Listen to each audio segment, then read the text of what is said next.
I was in Weipa when the word started to filter through. South Australian residents needed to get home. To get home, I would have to drive right across Queensland and re-enter South Australia through Birdsville. So I set off, and it was going to be a long drive.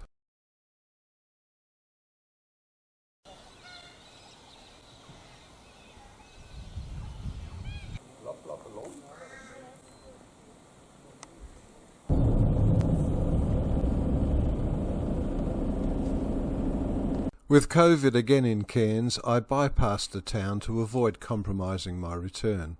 I didn't realise Hewenden had dinosaurs as well, but that looks like one to me. A good example of silo art, except this time it's on a water tower. This is at Hewenden. Even though I was rushing to make the border, I did decide to devote a couple of hours and go and visit the Australian Age of Dinosaurs Museum near Winton. Not much out there. Yesterday was 22 degrees maximum, and last night it was 8 overnight. And to think a day ago, I was in 34 degrees with 26 overnight. There's the wet season in Queensland. And there's the roadwork season. Pretty obvious which one we're in. Did I say 8 overnight? You're kidding me, it's going down!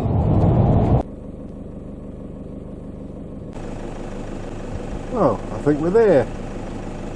Going out to see the dinosaurs involved a 30-kilometre round trip back towards Longreach. They sure keep you updated.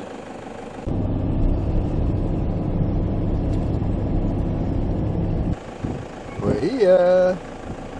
There's my first dinosaur. With time of the essence, I regretfully booked into a short 2-hour tour. Sauropods. All of the bronze models in the main part of the exhibit were life-size.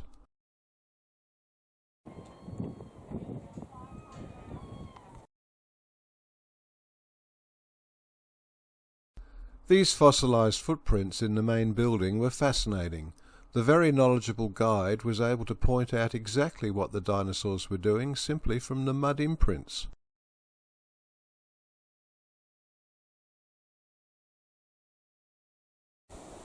So this is the view back towards Hewenden, flat plains, and this jump up, hilly rocky range, is where they found all the bones, and the tracks that I just looked at in the building were found in a creek out on the plain and moved up here 2 tons at a time just a couple of years ago. They're still bolting these ones down, hence the wrench.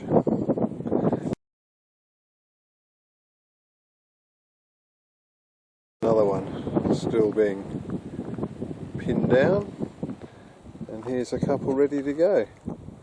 This has only apparently been open since May, so everything not quite finished yet.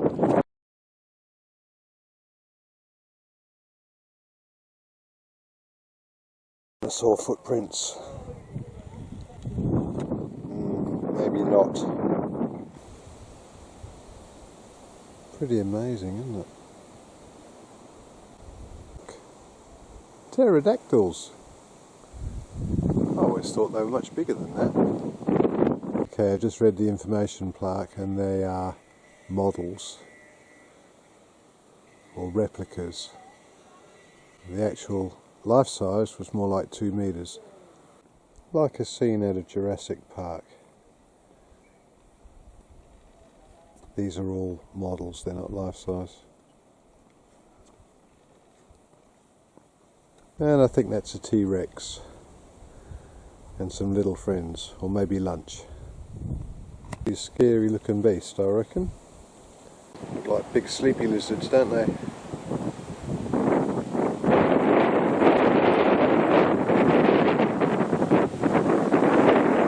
I don't know what Osaurus they are, but Lumpiosaurus, I'm going to call them. So this is a self-guided walk. You just walk along this walkway here, and there are all these little exhibits along the way. Fascinating stuff. The information plates aren't yet in place, which is a shame. Well, not all of them anyway. And I think the grand opening is planned for September this year. Unfortunately, that's still a way off, at least a month anyway. But a fascinating look at the age of dinosaurs, and they say this is going to be a world-class exhibit by the time it's finished, and I can quite understand it, because this stunning setting that they've got it in is just so appropriate.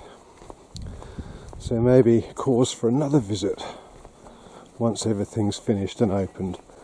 I really enjoyed the time here and highly recommend it to anybody who's interested in paleontology. There's a big word. Right, back on the road. Winton to Boulia, 350 k's of nothing.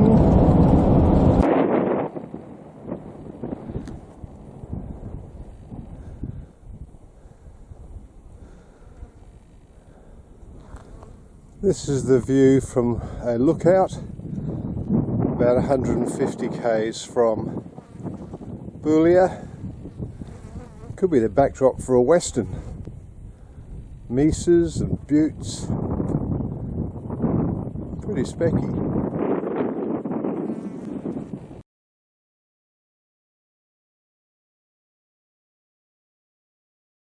Boulia!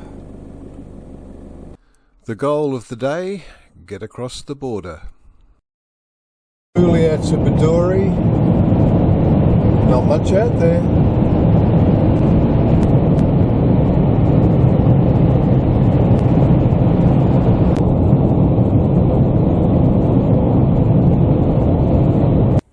This is about halfway between Boulia and Bedourie, and just to give you an idea of what it's like, there is absolutely nothing. Birdsville 165. So the road conditions have changed. We're now into sand dune country, heading for Birdsville and that sacred borderline. Move! Could you please move too? Thank you. Beep, beep. Beep, beep, beep.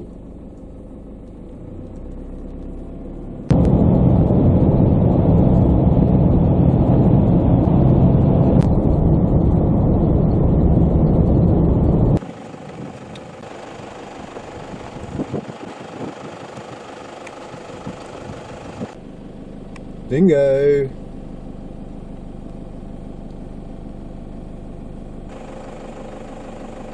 This is 60 k's from Birdsville.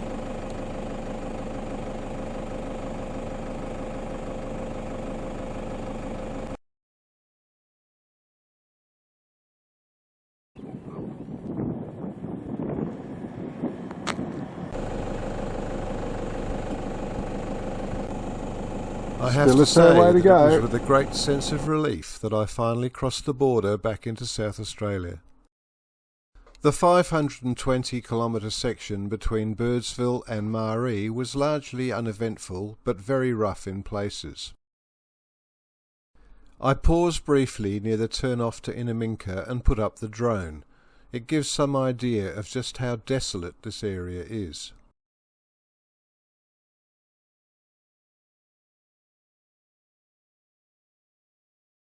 I stopped for the night at Mungareni, about halfway along the track. Now safely back in South Australia, I reduced the pace a little.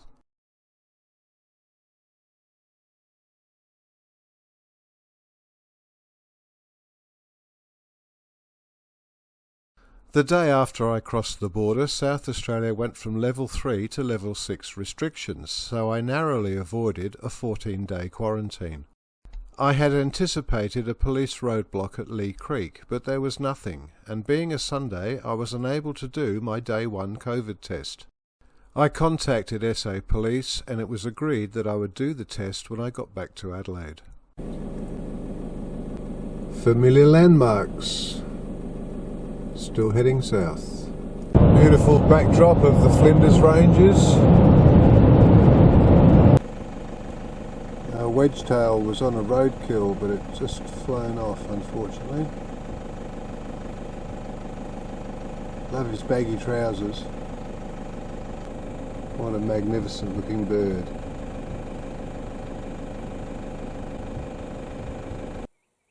I've just pulled off the road roughly at the end of the Bratchina Gorge geological trail where that intersects with the main highway. I'm going to spend the last night as a bush camp. What a beautiful setting. Plenty of firewood. So Flinders Ranges in the background for the last night.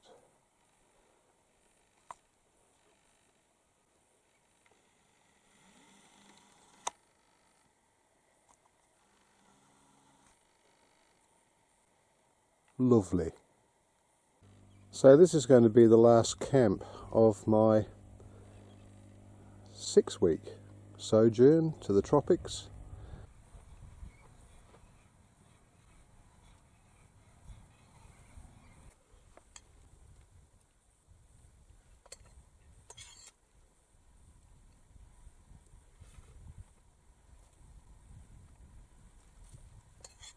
As dusk approaches, the colours on the hills and the shadowing is starting to change.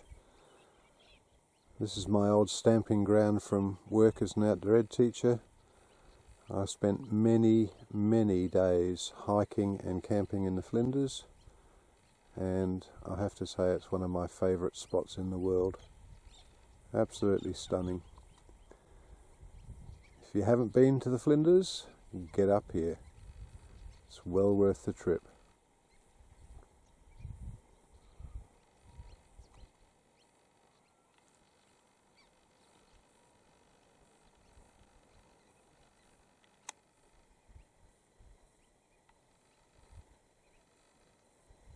Sun's going down. I'm going to walk over to that rise over there and catch my last sunset of the trip. Hopefully it's a good one. Okay, in position. Last look at the Flinders before it gets dark.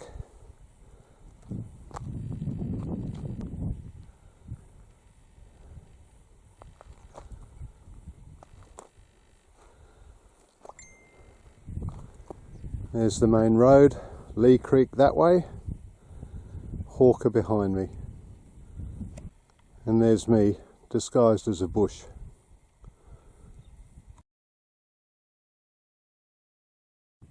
There she goes, for the last time on this trip. Well, I just hope it comes up again tomorrow.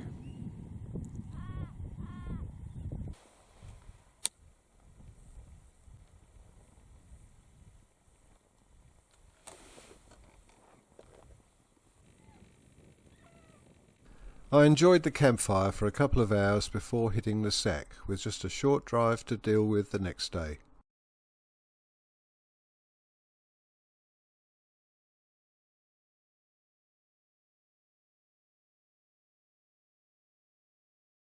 On the last leg now.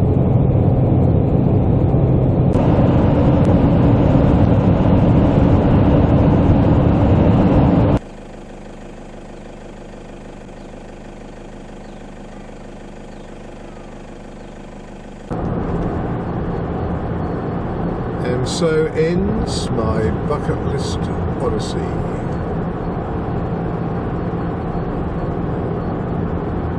So I went and had my COVID test before I returned home, and have since returned 2 more negative tests.